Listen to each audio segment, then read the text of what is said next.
Hi guys, எல்லோருக்கும் வணக்கம். எப்பவுமே சந்தோஷமாக இருக்க வாழ்க்கையில் தொடர்ந்து முயற்சி செஞ்சுக்கிட்டே இருங்க. நன்றி. இன்னைக்கு நம்ம பார்க்க போகிற ஒரு பதிவு என்னன்னா,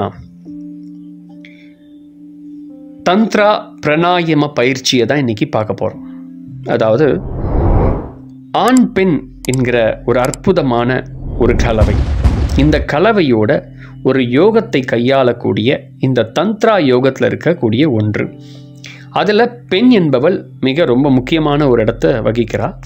ஒரு ஆண் என்பவன் முக்கியமான இடத்தை வகிக்கிறான். இந்த ரெண்டு பேர்களுக்குள்ள இந்த போகம் அப்படின்ற ஒரு தன்மை இயங்கிக்கிட்டே இருக்குது. இது ஒன்றும் இயற்கைக்கு மாறான ஒரு செயல் இல்லை, இது இயற்கையோடு இணைக்கப்பட்ட ஒரு செயல் தான். ஆனால் நம்முடைய சித்தர்கள் என்ன பண்ணுறாங்க, இதை யோகமாக மாற்றி சொல்லி கொடுத்துருக்காங்க. ஆனால் இன்றைக்கி நாம் பார்க்க போகிறது, இதில் ஒரு பிராணாயாம பயிற்சியை நான் இன்றைக்கி உங்களோட கூட பகிர்ந்துக்க போகிறேன். அந்த பிராணாயாம பயிற்சியை நாம் தொடர்ந்து செய்யும் பொழுது ஒரு ஆணுக்கு ஒரு ஆண் ஒரு பெண்ணுடன் உறவு கொள்ளும் பொழுது பல மணி நேரம் சொல்வது தவறு, சில மணி நேரங்கள் அவர்களுக்கு அந்த விந்துவிடா போக நிலையை ஏற்படுத்தும். அது மட்டும் இல்லாமல் பெண்களுக்கு அந்த காமத்தன்மையை உடலிலேயே தக்க வைக்கும். அதாவது அந்த காமம் அந்த எக்ஸ்டசியை உள்ளுக்குள்ளே தக்க வைக்கும். அதுக்கான ஒரு யோக முறை. இதை நம்ம இருக்கும்போது இதை யோகமாக கையாளணும். அதான் இதில் ரொம்ப முக்கியமான ஒரு விஷயம். ஆனால் இந்த பயிற்சியில் ஒரு சின்ன ஒரு மாறுதல். இதை யோகமாக கையாளுறதுக்கு தான் தந்த்ரா அப்படின்ற ஒன்று உருவாக்கப்பட்டது. ஆனால் இப்போ இருக்க காலகட்டத்தில் நிறைய பேர் அதை பயிற்சி கொடுக்குறாங்க. சில இடத்துல சில தவறான ஒரு விஷயம் நடக்குது. அது என்னன்னா, ஆண்களுக்கும் சரி பெண்களுக்கும் சரி, காமத்தை ஏதாவது ஒரே விஷயந்தான். மீன் குஞ்சுக்கு நீந்த கற்றுத்தர வேண்டிய அவசியமே இல்லை. ஒரு மூல வளர்ச்சி இல்லாதவன் கூட உறவு கொள்றதுக்கு தயாராக இருப்பான். Because that is biological. அது நம்மக்கிட்ட ஆல்ரெடி இருக்கக்கூடிய ஒரு ப்ரோக்ராமிங். அதை நாம் கற்றுக் கொடுக்குறோன்னு அவசியம் இல்லை. ஆனால் சில பேருக்கு அந்த அறிவு இல்லாதனால நம்ம அதை கற்றுக் கொடுக்குறோம். சரி, ஓகே, நல்லது. அந்த அறிவை நாம் புகட்டுறோம், நல்லது. ஆனால் அந்த அறிவில் ஒரு விஷயம் மாறுதல் என்னன்னா, பெண் என்பவள் சுகத்துக்காகவே இருக்கக்கூடியவள் அப்படின்னு கிடையாது. பெண் என்பவள்கிட்ட ஒரு ஆற்றல் இருக்குது. அந்த சக்தியை ஆணும் அந்த சக்தியுடன் இணையும் பொழுது அந்த ஆற்றல் சமநிலையில் இருக்குது, சமநிலை உருவாக்கப்படுது. அதுதான் தந்த்ரா. ஆனால் இந்த இடத்துல என்ன ஏற்படுதுன்னா, நிறைய பேருக்கு இந்த தாந்திரிக் அப்படின்ற விஷயம் வரும்போது அந்த காமத்தை குறித்ததான ஒரு விஷயத்தை அங்கே விட்டுடுறாங்க. எல்லாருமே ஒரு தப்பு பண்ணுற ஒரே காரணம் என்னென்னா, காமம் என்கிறது தான் அந்த தாந்திரிகத்துக்கான முக்கியமான ஒரு கருவி. அந்த கருவியை மறந்துட்டு வெறும் உறவு மட்டும், ஒரு ஆணும் பெண்ணும் அந்த உறவு கொண்டால் மட்டுமே அந்த காமத்தை தீர்த்து கொள்ளலாம் என்பது ஒரு தவறு. அப்படி இருந்தால் அது பேர் தாந்திரிக் அல்ல, அதுக்கு பேர் உடல் உறவு. அந்த உடல் உறவு என்பது இயற்கை. அது காலங்காலமான ஒரு வம்ச விருத்தியை செய்வதற்கான ஒரு செயல். அது காலங்காலமாக நடந்துட்டுருக்கு. அது யாருக்கும் கற்றுக் கொடுக்க வேண்டிய அவசியம் இல்லை. அது ஆல்ரெடி ப்ரோக்ராம் பட்டிருக்கு. அதனால அது தானாகவே நடந்துகிட்ருக்கும். அது ஒரு பெரிய விஷயம் இல்லை. ஆனால் அதை யோகமாக கையாளுறதுக்கான வழிமுறை இன்றைக்கி யாருமே சொல்லித்தரதில்லை, ரொம்ப குறைவாயிடுச்சு. சரியான யோகம் நீங்கள் கற்றுக்கணும். ஏன்னா என்னுடைய குரு அப்படி தான் எனக்கு கற்றுக் கொடுத்தாங்க. காமம் என்பது உலகத்தில் ரொம்ப ஒரு அசிங்கமான வார்த்தை இல்லை, அது ஒரு அழகு. அது ஒரு ஆண்கிட்டையும் ஒரு பெண்கிட்டையும் தனித்தனியாக இருக்குது. அது ஒரு பெண்ணுடன் உறவு கொள்ளும் பொழுது, ஆணுடன் உறவு கொள்ளும் பொழுது அங்கே அந்த சுகம் அங்கே ஒரு முப்புத்தன்மை உருவாக்கப்படுகிறது. அதை நாம் சேகரிக்க முயற்சி செய்கிறோம் அந்த நேரத்தில். அதை தான் இங்கே சொல்லப்படுது அந்த தாந்திரிக் அப்படின்ற ஒரு விஷயத்தில். ஸோ அதுதான் யோகம் என்று சொல்லப்படுது. அந்த யோகத்தில், அந்த உயர்நிலை யோகத்துக்குள்ளே இந்த நேரத்தில் குண்டலினி வெளிப்படையலாம். இந்த நேரத்தில் உயர்நிலையான அந்த அனுபவம் ஏற்படும். அந்த இடத்துல என்ன நினைக்கிறாங்கன்னா, சில பேர் வெறும் காமத்துக்காக மட்டும் நினைக்கிறாங்க. நல்லா புரிஞ்சுக்கணும், காமம் வேறு, உடல் உறவு அதில் ஒரு தன்மை, அவ்வளோதான். அது உடல் உறவு முடித்த பிறகும் காமம் வரும். காமம் வந்தால் உடல் உறவுலே இருந்துகிட்டே இருக்கணும் அப்படின்னு கிடையாது. அதை தனக்குள்ள மடைமாற்றம் செய்யறதுக்கான வழிமுறையை இங்கு யாரும் சொல்கிறதுக்கு தயாராகவே இல்லை. இங்கே மடைமாற்றம் எப்போ வருதோ அப்போ தான் காமத்தினுடைய தன்மையை ஒருவரால் உணர முடியும், உயர்ந்த நிலைக்கு போக முடியும். அதை யாருமே சொல்கிறதில்ல. இன்னொரு விஷயம், நம்முடைய இந்திய கலாச்சாரம் ஒன்று இருக்குது. வெறும் உடல் உறவு சம்மந்தப்பட்ட விஷயத்தை முழுமையாக தெரிஞ்சுக்கிட்டு இதை நாம் ஒரு பெண்ணிடம் செயல்படுத்தும் போது அந்த பெண்ணுக்கே அது பிடிக்காமல் போகும் சில நேரம்.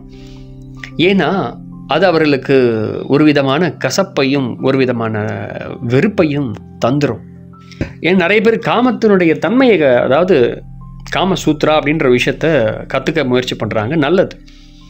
ஆனால் அதை கற்றுக்கிட்டு தன்னுடைய மனைவி என்பவள் அதை ஒத்துக்குவாங்களா அப்படின்னு கேட்டிங்கன்னா ஒத்துக்க மாட்டாங்க, அதை ஏற்றுக்கவும் மாட்டாங்க.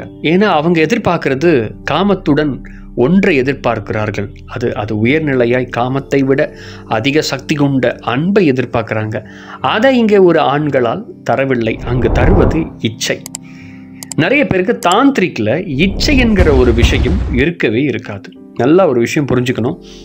இப்போ கூட நீங்கள் இந்த பிராணாயாம பயிற்சி செய்யும் போது இச்சை அந்த தன்மையை உங்களுக்குள்ளே வைக்கக்கூடாது. காமத்தை மட்டும்தான் வைத்து இந்த பிராணாயாம யோகத்தை செய்யணும். அப்போ தான் உங்களுக்குள்ளே என்ன ஏற்படும் அப்படின்னா அந்த பிந்து விடா நிலை, போக நிலையெல்லாம் ஏற்படும். அது மட்டும் இல்லாமல் இது ஒரு ப்ராக்டிஸ் தான். நிறைய பேருக்கு டவுட்டு, அந்த பிந்து விடா போக நிலை இருந்து நம்ம என்ன செய்யணும், என்ன சாதிக்க போகிறோம்?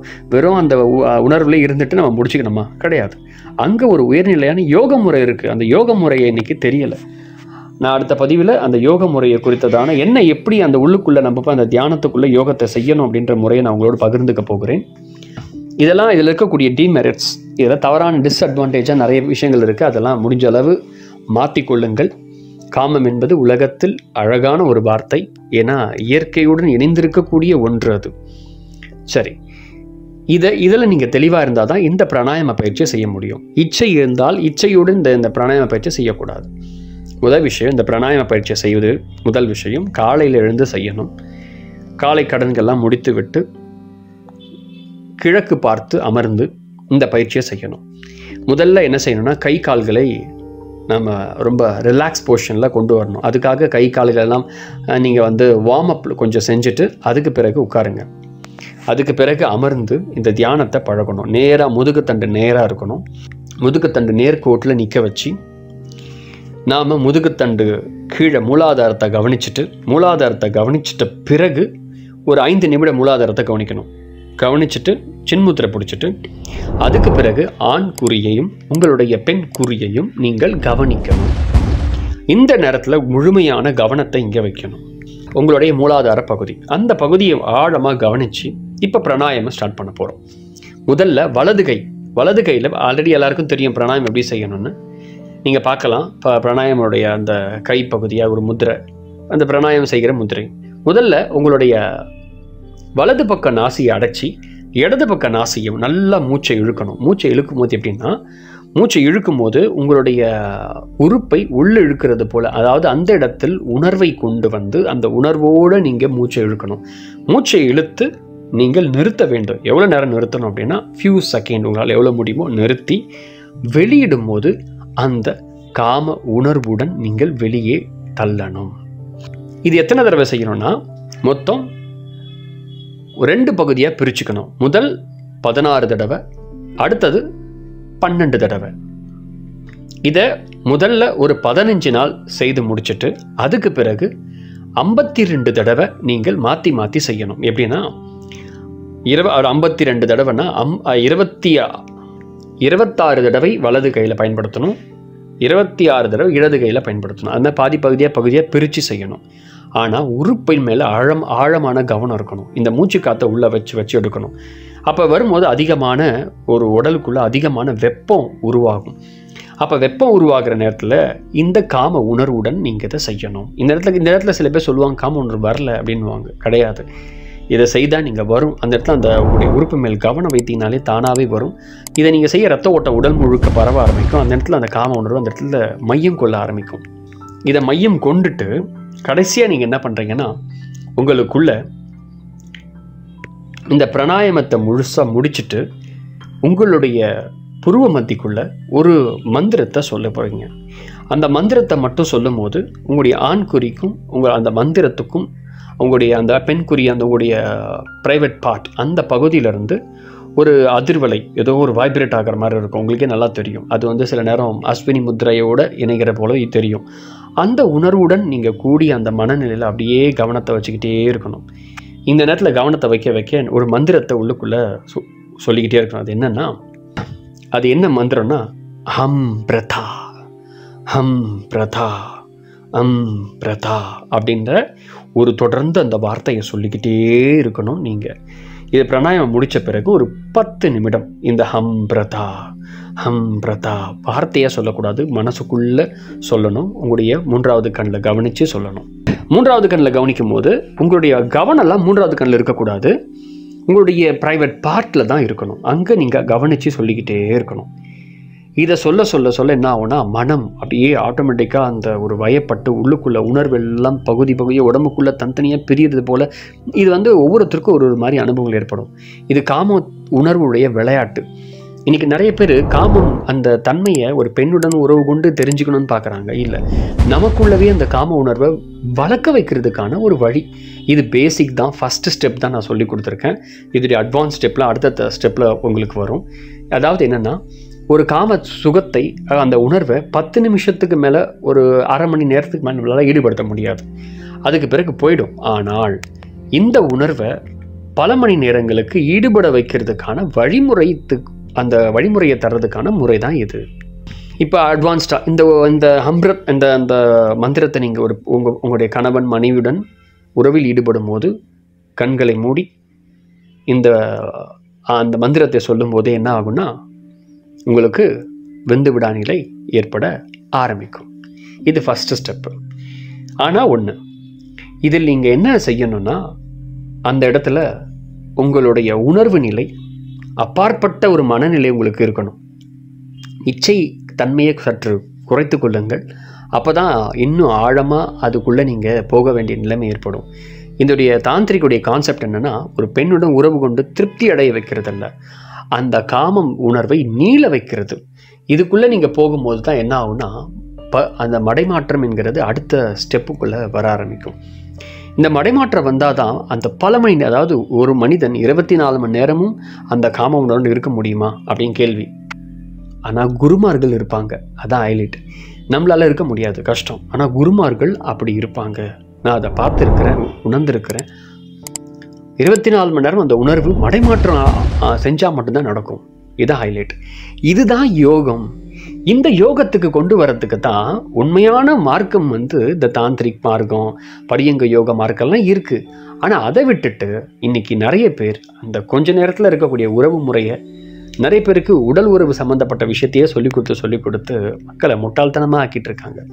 அது ஒரு அறிவு. அந்த அறிவை தெரிஞ்சுக்கிட்டு, அந்த அறிவை காமசூத்திர ஆல்ரெடி வீடியோஸ்லாம் போட்டிருக்கேன், அது ஒரு புத்தகத்திலே இருக்குது, தெரிஞ்சுக்கலாம், பெரிய விஷயம் இல்லை. ஆனால் அதை தாண்டி உங்களுக்குள்ள யோகமாக மாறணும் அப்படின்னா அதுக்கு பல வழிகள் இருக்குது. 2 வழி இருக்குது. ஒன்று தாந்திரிக் முறையில் என்னென்னா, இந்த சடங்கு முறையில் செய்கிற ஒரு முறை. நான் அந்த சடங்கு முறையை எதிர்க்கிறேன். சடங்கு முறை கிட்ட நான் போகிறது கிடையாது. இன்னொரு முறை இருக்குது, இன்னொரு மார்க்கம், சடங்கு முறையை தவிர்த்து செய்யக்கூடிய மார்க்கம், தந்திராவில் இருக்கக்கூடிய மார்க்கம். இதுதான் உயர்நிலையான மார்க்கம். இதில் சடங்குடங்கு எதுவுமே கிடையாது. ஹைலைட்டான ஒரு விஷயம், எதுவுமே இல்லாமல் அந்த உயர்நிலையை, இப்போ சித்தர்கள்லாம் எப்படி ஒரு உயர்நிலை அழகாக அடைஞ்சாங்க, அந்த மாதிரி ஒரு உயர்நிலை அடையிறதுக்கான வழிமுறையை இதில் நாம் உணர முடியும். ஸோ ஒரு அற்புதமான ஒரு பயிற்சி இது, தொடர்ந்து செய்யுங்க. இன்னொரு முக்கியமான விஷயம், அதை உள்ள ப்ரெஷர் கொடுக்கும் போது, அழுத்த வைக்கும் போது எவ்வளோ வைக்கணும் கணக்கெலாம் வைக்காதீங்க, கணக்கு வைக்காமல் செய்யுங்க. ஆனால் ஒன்று, பிராணாயாமம் செய்யும் போது உணர்வு அங்கேயே இருந்து உணர்வை அழுத்தி அந்த உணர்வை மேல் நோக்கி கொண்டு வந்து, அது எப்படின்னா அந்த உணர்வை பிடிச்சி விடணும். அப்போ தான் என்ன ஆகுனா அந்த உணர்வு நிலை இன்னும் உங்களுக்கு அந்த பிராணாயாமம் செய்யும் போது உடம்புக்குள்ளே ஹீட் அதிகமாகும். இந்த ப்ராக்டிஸை இன்னொரு மெத்தடில் அதை அடுத்த பகுதியில் நம்ம பார்க்கலாம். தம்மோ ப்ராக்டிஸ்ன்னு சொல்லுவாங்க. இதை தீபத்தில் இருக்கக்கூடிய மாங்க்ஸ்லாம் செய்வாங்க. இது என்ன ஆகுனா அவங்க செய்ய உஷ்ணம் பயங்கரமாக ஏறும் உடம்புல. அப்போ ஒரு பனிக்கட்டி, அவங்க ஒரு சின்ன ஐஸ் க்யூப் எடுத்து அவங்க உடம்புல மேலே வச்சோன்னா ஐஸ் கட்டி உடனே கரைஞ்சி போயிடும். வச்ச ஸ்பாட்டில் புஷ்ஷன் ஆகிடும். அவ்வளோ டெம்பரேச்சர் அவங்க கொண்டு வருவாங்க பாடியில். அதுதான் இந்த யோக முறை. ஸோ இதை பற்றி இன்னும் நிறைய தெரிஞ்சுக்கணுன்னா என்னுடைய பிளேலிஸ்ட்டில் போய் பார்த்தீங்க அப்படின்னா இன்னும் நிறைய விஷயங்களை செய்யலாம். ஆனால் இந்த யோகத்தை தொடர்ந்து செய்யுங்க. உடலும் மனம் ஆரோக்கியமாக இருக்கும். அதாவது இந்த காமம் என்பது ஆரோக்கியத்தின் வெளிப்பாடு, அவ்வளோதான், வேறு எதுவுமே கிடையாது. ரொம்ப பெரிய கஷ்டமான விஷயம், அசிங்கமான விஷயம்லாம் கிடையாது. ரொம்ப அழகு. காமம் வந்தால் உனக்கு நீ ஆரோக்கியமாக இருக்கன்னு அர்த்தம். அது வரலன்னா அது ஆரோக்கியம் குறைவாக இருக்குன்னு அர்த்தம், அவ்வளோதான். அதை பற்றி வேறு பெரிய விஷயமா எடுத்துக்கவே கூடாது.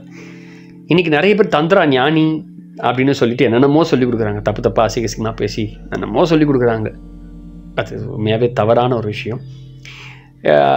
இப்போ உடல் உறவை பற்றி சொல்லித்தர்றது பெரிய விஷயமே இல்லை, அது எல்லாருக்கும் தெரியும். ஆனால் அந்த உடல் உறவு இன்னொரு ஒரு பெண்ணுக்கோ இல்லை ஆணுக்கோ அதை அங்கே சாத்தியப்படுமா அப்படின்னு கேள்வி கேட்டிங்கன்னா கேள்விதான். அது சாத்தியப்படாது. ஒவ்வொருடைய உடல் உறவு சார்ந்த முறையும் அவருடைய அன்பும் அக்கறை தோழமை அழகான உள்ள இருக்கக்கூடிய எமோஷன்ஸ் அதுதான் அந்த உறவை தீர்மானிக்குது. அந்த உணர்வு நிலையில் மாற்றம் ஏற்படும் போது தான் அந்த உணர்வு அங்கே அந்த உடல் உறவு தன்மையெல்லாம் அங்கே தீர்மானிக்குது. சில நேரம் அது சில பேருக்கு கற்றுக்கணும் தெரிஞ்சுக்கணும் ஆர்வத்தில் அதை ட்ரை பண்ணுறது ஒன்று, உண்மையாகவே ட்ரை பண்ணுறது ஒன்று. ஒவ்வொருத்தருக்கும் ஒரு விதமான டேஸ்ட். இந்த காமம் என்று சொன்னால் இந்த உடல் உறவு சொன்னால் ஒரு டேஸ்ட் இருக்கும். அந்த டேஸ்ட்டுக்கு ஏற்ற மாதிரி மாறும். ஏன்னா இது உளவியலோட தொடர்பு இருக்குது. அதனால் ஒவ்வொருக்கும் ஒரு மாதிரி மாறும். அதை நான் சொல்ல விரும்பலை, ஒவ்வொருத்தருக்கும் மாறும். அதனால் இதை கற்றுக்கிறத விட இது பெரிய விஷயம் இல்லை. கற்றுக்கிறது ஆல்ரெடி உங்களுக்கே தெரிஞ்ச விஷயம்தான். ஆனால் யோகத்தை கற்றுக்கொள்ள முயற்சி செய்யுங்கள். ஏன்னா உடல் உறவு அதை விட ஒரு மனிதனுக்கு இந்த யோகம் தான் சிறந்தது. இது உங்களுக்கு அப்பாற்பட்ட அந்த எக்ஸ்ட்ரசி தன்மையை வெளிப்படுத்தும். ஒரு கேள்வி என்னென்னா, என் குருநாதர் எனக்கு கேட்டார், எப்போ பார்த்தாலும் பெண்ணுடன் உறவு கொண்டுக்கிட்டு ஆணுடன் உறவு கொண்டுக்கிட்டு இருந்துக்கிட்டே இருந்து தான் இந்த யோகத்தை நீ கற்றுக்கணுமா? அதில் தான் இருக்காது அப்படின்னு கேள்வி. எவ்வளோ நாள் தான் இதையே பண்ணிகிட்டு இருப்பேன் அப்படி ஒரு கேள்வி. தொடர்ந்து ஒரு விஷயம் வந்துகிட்டே இருக்கும்போது நமக்கு அதில் பிடிப்பு நின்றாது, பட் வெளியே வந்துடும். அதாவது அந்த இடத்துல கசப்பு தட்டும். அதனால் யோகத்துக்குள்ளே இருக்கும்போது எக்ஸ்ட்ரீம் லெவல் நீங்கள் எதுவுமே எந்த உறவு எதுவுமே கொள்ளாமல் ஒரு உயர்நிலையான ஒரு அந்த எக்ஸ்ட்ரேஸில் இருந்தால் எப்படி இருக்கும்? அதுதான் பரமை தந்திரா யோகம் என்று இந்த கட்டில் கல்லை பரியங்க யோகம் சொல்லப்பட்டிருக்கு. ஸோ இதை கற்றுக்கொள்ள முயற்சி செய்யுங்கள். அதில் இருக்கக்கூடிய ஃபஸ்ட் பேசிக் ஸ்டெப்பை நான் சொல்லி கொடுத்துருக்கேன். இதை ட்ரை பண்ணுங்கள். வேறு லெவல் எக்ஸ்பீரியன்ஸ் இருக்கும். ஒரு 15 டேஸில் எக்ஸ்பீரியன்ஸ் இருக்கும். 15 டேஸ் தொடர்ந்து இந்த ப்ராக்டிஸ் பண்ணும்போது ஆரம்பத்தில் உறவு கொள்ளாதீங்கள், விந்த வெளியேற்றாதீங்கள். தொடர்ந்து இந்த பயிற்சி செய்துவிட்டு அதுக்கு பிறகு நீங்கள் ஸ்டார்ட் பண்ணுங்கள். எக்ஸ்ட்ராடினரி பெனிஃபிட்ஸ் எக்ஸ்பீரியன்ஸ் நடந்துக்கிட்டே இருக்கும். உடல் ஆரோக்கியம், மன ஆரோக்கியம், சூழ்நிலைகள் எல்லாம் உங்களுக்கு சாதகமாக இருக்கும். மூலாதாரம் ரொம்ப ஸ்ட்ரென்த்தாக இருக்கும் கூட. முயற்சி செய்து பாருங்கள். நன்றி. மறக்காமல் உங்களுடைய கமெண்ட்டை கீழே கமெண்ட்ஸ் பண்ணுங்கள். நீங்கள் யாரெல்லாம் தந்திரா யோகம் ப்ராக்டிஸ்லாம் பண்ணியிருக்கீங்க, அதில் என்னென்ன அனுபவம் இருக்குது அதெல்லாம் சொன்னீங்கன்னா நானும் தெரிஞ்சுக்க முயற்சி பண்ணுவேன். நானும் ஆவலோடு இருக்கிறேன். என்னுடைய அனுபவத்தையும் உங்களோட கூட நான் பகிர்ந்துக்கிறேன். நன்றி. ஃபர்ஸ்ட் டைம் வீடியோ பார்க்குறீங்கன்னா மறக்காமல் வீடியோவை சப்ஸ்கிரைப் பண்ணுங்கள். அப்போ தான் அடுத்த வீடியோ உங்களுக்கு வந்துகிட்டே இருக்கும். மறக்காமல் வீடியோவை ஷேர் பண்ணுங்கள். நன்றி.